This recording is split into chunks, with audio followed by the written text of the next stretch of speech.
Welcome back, everybody, to the Mid Podcast. Make sure you like and subscribe on YouTube. Also, you can listen to this podcast wherever you get your podcast. So, today, I know I'm late. I apologize. I've just had a lot of stuff going on. But today, I am talking about what may be the most important episode of Season 3 of House of the Dragon, and not because it has the biggest battle, but because it completely rearranges the chessboard before next or tomorrow's finale. Episode 7 wasn't about winning, it was all about positioning. Maybe some trust, maybe some betrayal, maybe some guilt, and somehow it's also about dragons stealing the entire show. And meanwhile, we have Aemon, who continues his speedrun toward becoming Westeros' worst employee of the month. We have Damon continues hallucinating harder than anybody who ate questionable mushrooms in Harrenhal.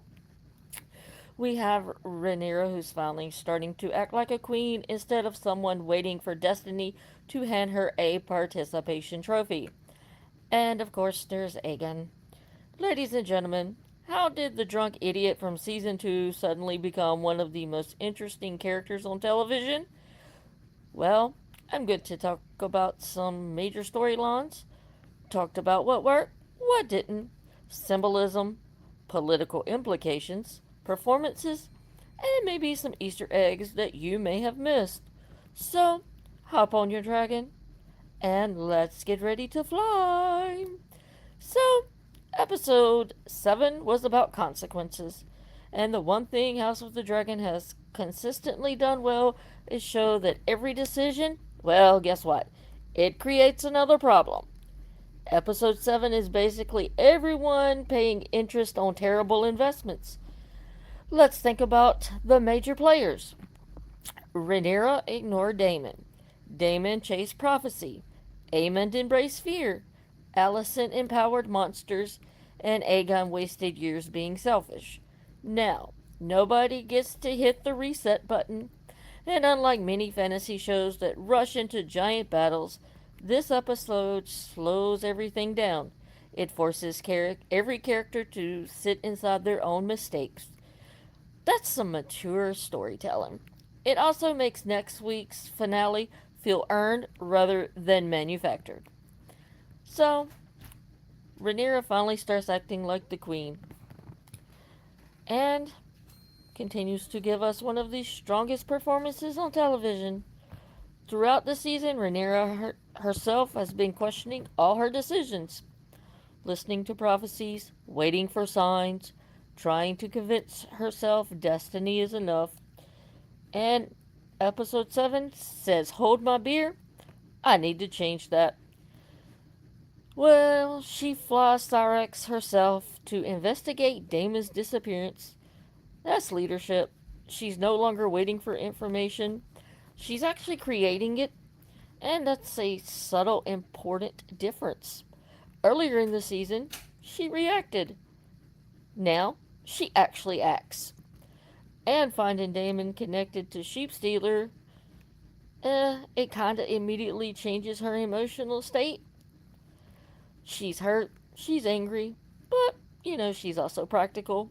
Instead of letting emotions dictate every decision, she focuses on bringing people home. I would have to say that's growth. The reunion with Raina is especially powerful because guilt becomes one of the episode's biggest themes. Everyone blames themselves for something. Raina believes she's failed. Rhaenyra blames herself for losing family. And nobody escapes emotional consequences anymore. Alrighty. Can we all agree Damon would be impossible to work with? But is he a visionary or a complete disaster? Imagine emailing him.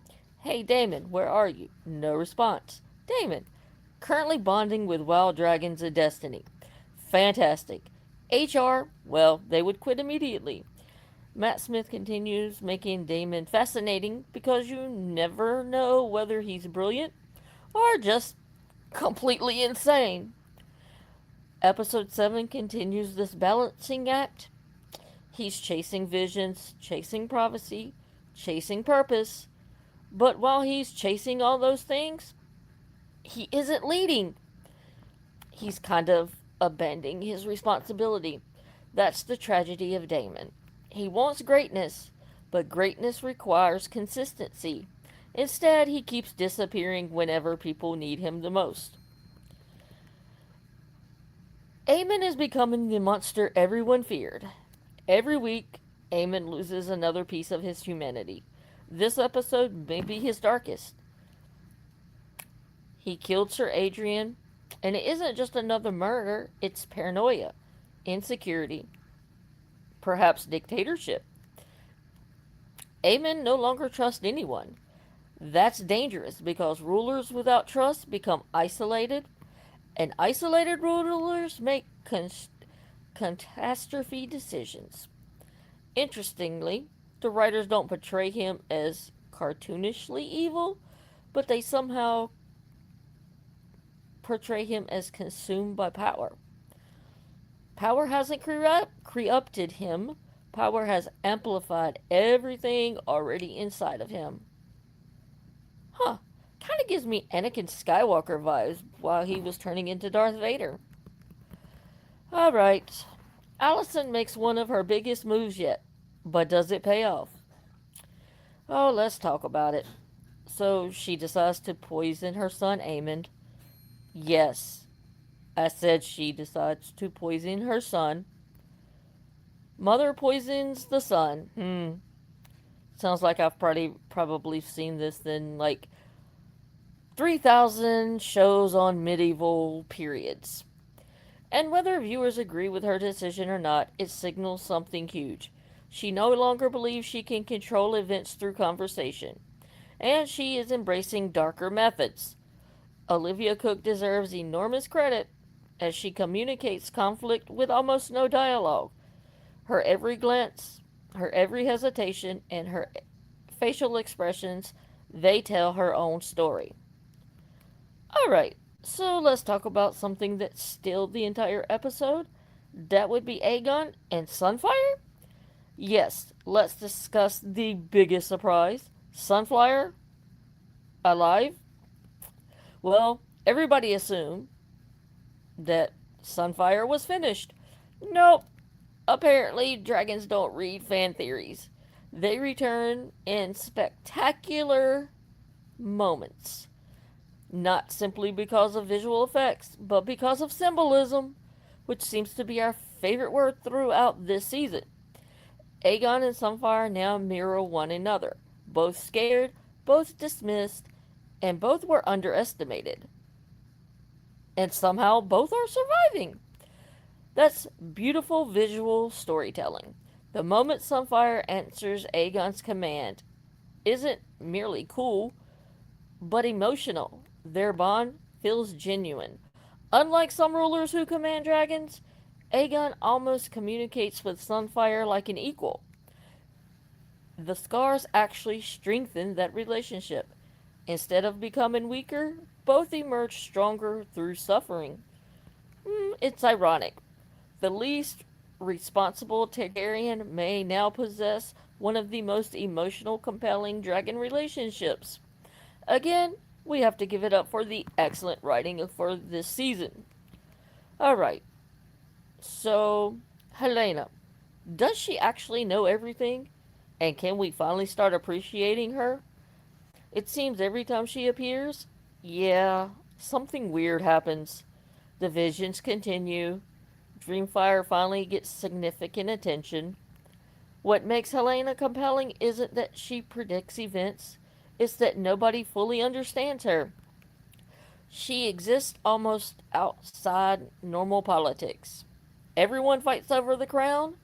Well, Helena, she's worried about fate. Those are entirely different conversations.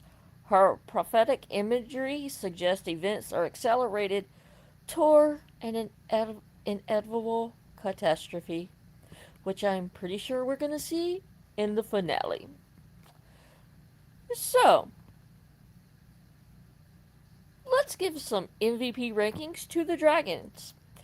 I have to give a bronze medal to Caraxius. still terrifying, still looks like somebody stretched a dragon in Photoshop. My silver medal will go to Cyrex, actually acting like a queen's dragon, reliable, disciplined, professional. And the gold medal will have to go to Sunfire. Comebacks from being presumed dead, saves Aegon, steals the episode, refuses to elaborate, leaves. Legendary. Alright, here's a few moments that may deserve some extra attention. Number 1, the repeated emphasis on scars. Nearly every important character now carries visible or emotional scars. House of the Dragon increasingly uses physical injury as political symbolism. 2. The dragon confrontations aren't random spectacle. Each dragon mirrors its rider's personality. Cyrax remains controlled, Caraxes unpredictable, Sheepstealer untamed, and Sunfire resilient.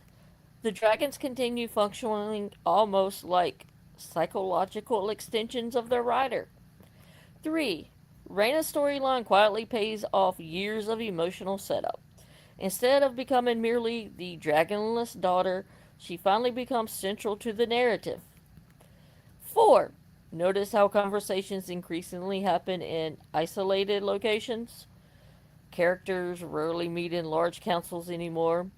The political world is fragmenting, and everyone lives inside separate realities.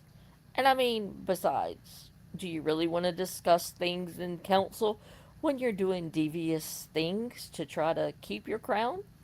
Or overthrow the crown?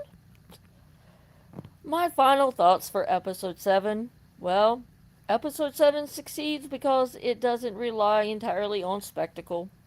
Yes, the dragons, they're incredible. Yes, Sunfire's return, unforgettable.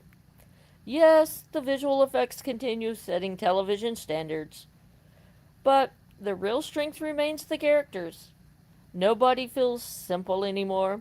Heroes make terrible decisions, villains show vulnerability, victims become leaders, cowards become dangerous. That complexity is exactly what separates House of the Dragon from generic fantasy television. And my MVP goes to Emma Darcy for another layered performance, with Tom Glencarney, who plays Aegon, right behind her for transforming a character who once seemed like comic relief into someone whose resilience suddenly commands attention. Well, my funniest moment? Realizing Damon somehow turned missing person into a personality trait. My biggest concern heading into the finale: too many characters believe they still control the game, when the audience knows they don't. The dragons are making more decisions now than the politicians. So, I will rate this episode a 9.4 out of 10, not because it's the flashiest episode, but because it's probably the smartest. It raises the emotional stakes without rushing into the finish line. It deepens nearly every major character and leaves the finale feeling genuinely unpredictable. And speaking of unpredictable, I can't wait to see what happens to Armin. I mean, we can all agree he is one person that we all truly, truly despise. Well, if you enjoyed this review, be sure to like, subscribe, and let me know in the comments. Was Aegon the MVP of episode 7? Is Aemon re- beyond redemption? Do you trust Daemon to make the right decision in the end? And which dragon stole the show for you? So, until next time, remember, in Westeros, family therapy would have been a lot cheaper than feeding everyone's dragon. We will see you next week for the finale. Goodbye.